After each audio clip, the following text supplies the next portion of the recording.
All right, so we just got the latest upgrade from Positive Grid's Bias FX2. We got a lot of new features, so we're gonna get into it in this video. So Bias FX2 just launched a recent update to their software. It's been a while since there's been a big overhaul of the software. I think when Bias FX2 came out, upgrade from Bias FX1, we got a bunch of new graphics and features like that. But they've been focusing more on their Spark amps and things like that. So it's nice to see the plugin get a little bit of an update. I'm gonna go through all the new features here as quick as possible. So let's get into the video. Okay, so I've got my screen pulled up here. Let's go to Bias FX2.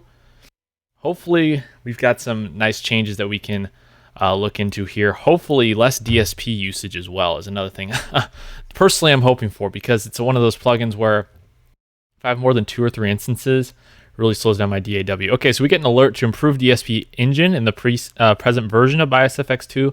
We'll overwrite and reinstall the existing factory presets. That's fine with me. If that helps the DSP, then that would be amazing. So we're upgrading there. So it's doing a quick upgrade here. We're gonna dive in. They have, I believe, 6 new modeled amps based off their new modeling system. I don't know why they didn't drop an update for all the modeled amps. Maybe that will be what Bias FX3 is. I'm guessing. I don't know. I don't work at Positive Grid, but that's just pure speculation. Okay, so I've got all my presets updated. Hopefully that improves the DSP. It's got a more of a modern, I guess you could quote unquote modern look to this amp sim, kind of modeling off other popular, more neural DSP stuff where it's got that minimalistic look. I kind of like it, although I liked how Bias was a little more unique and didn't feel so minimalistic with everything being in black and white colors like these new DSP engines. But they're trying to keep up, I understand. It does have a very clean look. It feels a little less cluttered than the other one here. So if we go to amps, let's take a look at the amps here. All the same factory ones it looks like, but they've got some remaster series as they call them. So let's look at the low gain remasters. We've got AC Chime. So we got like a Vox amp going on here. I do like the improved graphics quite a bit. So I think this is a little bit different than how the previous one was set up, if I'm right. So this is more modeling what the actual amp does. These are the actual knobs, I think, on a Vox AC30 with this tone cut knob. Yeah, so I think that's how it's actually set up. If we go to the cab section here, SM57, this has definitely more of a modern look that we're seeing out of a lot of amp sims now. So they're definitely trying to keep up and compete. A couple different mics. Looks like we can switch through cabs here as well. And we've got quite a few remastered cabs, which is nice. I always thought one of the big downsides of Bias FX2 was the cabs weren't always so great. Often use tone match or different IRs, but if they've got some new IRs here, that would be awesome.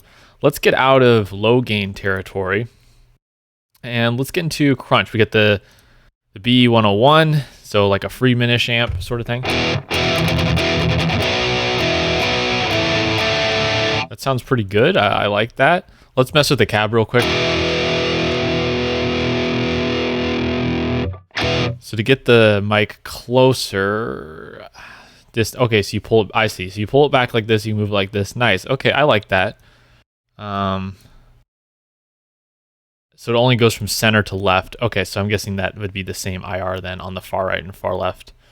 Okay, and then they have another mic here. Do they have more mics options? Okay, so they got the C14, they got the Royer. Or I could just get completely remove that mic altogether.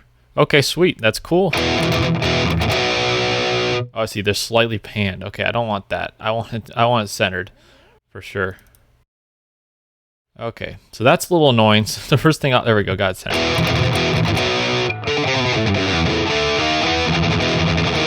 Okay, that sounds pretty good. I like that amp. This is going to be a quick playthrough. I'm not going to go through every amp. I want to go through all the new features. So that's some of the new features. They've got new high gain. They've got 5 new high gain amps. We got an Insane 3, so like a 5150 kind of sound.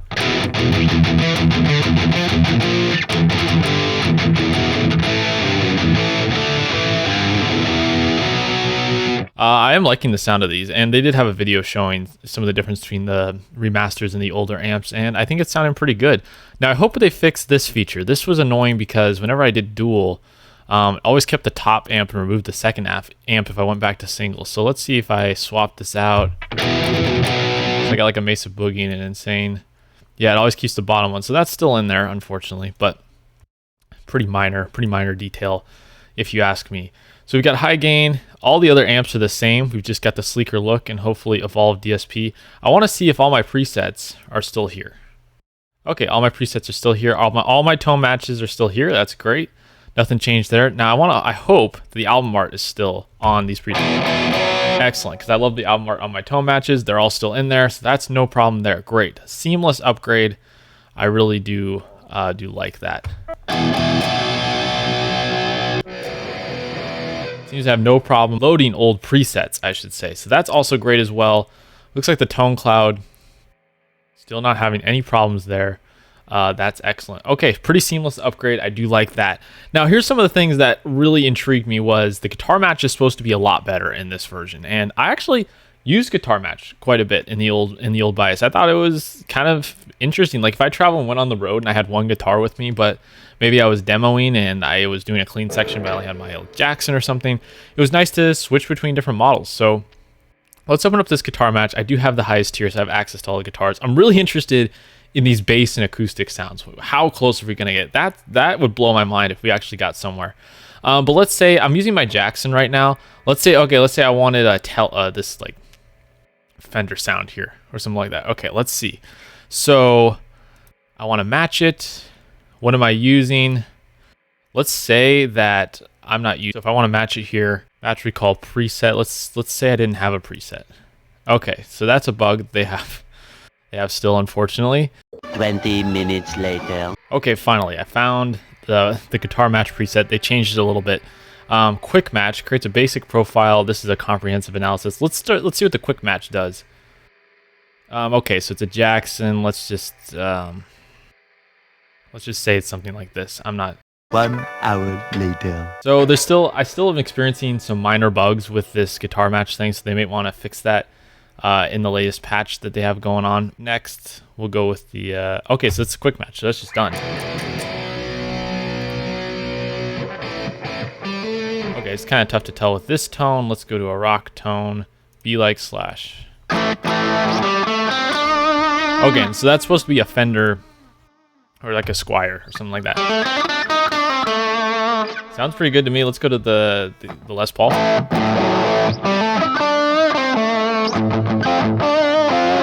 Yeah, that sounds pretty close. That's not bad at all. The Yngwie,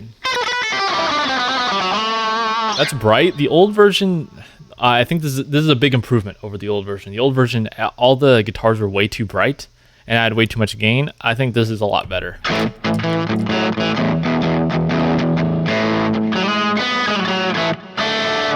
Yeah, that's pretty good. This is a big improvement, honestly, and I still use the old version.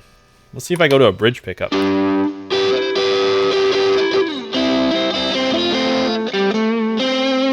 Yeah, that's definitely working for me. And this is just with the quick match. This isn't even with the full-on match. So if I did the full-on match, this would probably be way more accurate as well. Let's go into like the Modern Horizon 2.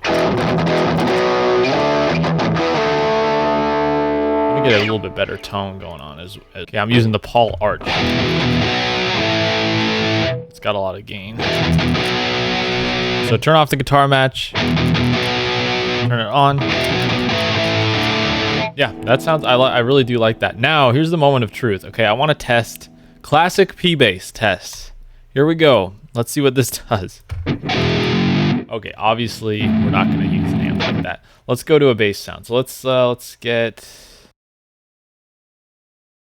Let me do this kill bass. Let me kill the distortion. That's crazy. I'm just going to record that real quick.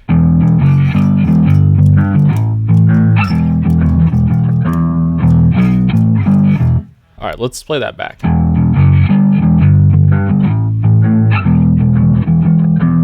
That's crazy. That sounds actually pretty good. I think it needs more top.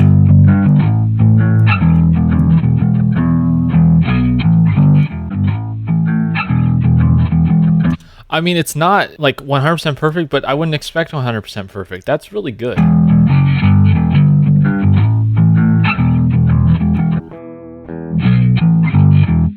That's really crazy, actually. I'm kind of blown away by that feature. So that's the P bass. I want to up the high.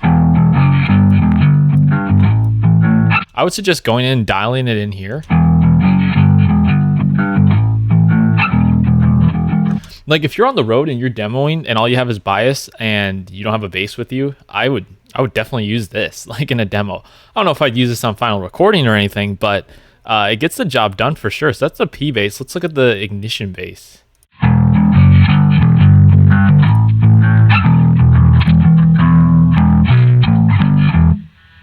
I'm assuming maybe that would be for more heavier styles of music. Let me go to like a tone match. Oh, I have a punk bass preset. Let's see how that does.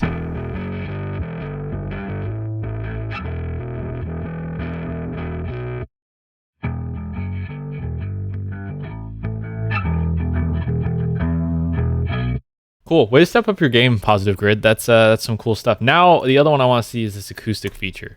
Classic OM acoustic.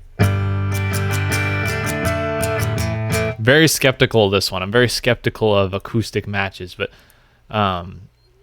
this is going through a weird preset too. Let me go through an acoustic amp, and I'll play you the DI as well. So I'll disable the amp. But let's do something really simple here.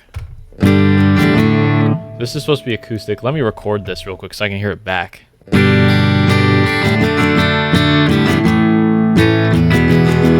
Okay, let me turn off the reverb. So here's what it sounds like. Let me bypass the amp and cab.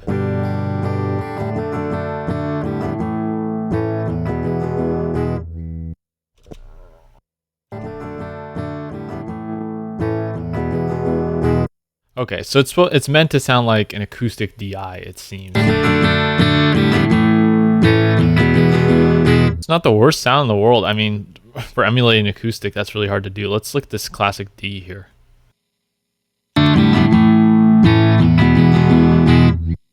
That's kind of cool. Let me go through some of these acoustic presets then.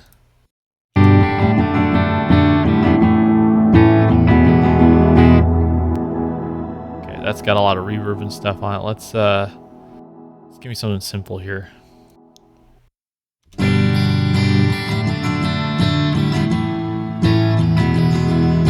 Like I said, for a demo purpose, yeah, I'd roll with that. I think that could work really well.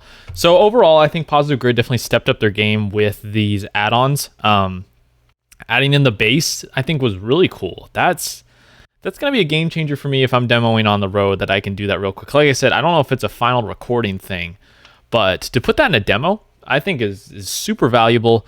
The new added amps were nice. I'm liking the new look. So overall, I think they did a good job with this update. Let me know, have you gotten the update for the Positive Grid by SFX2? How are you liking it? How are you liking some of the new features? Let me know in a comment. Anyways, I would subscribe to the channel and like to the videos. I do all sorts of videos like this, covering production and mixing for people in home studios. So if you enjoy that, you should subscribe to the channel. Anyways, I will see you guys next time.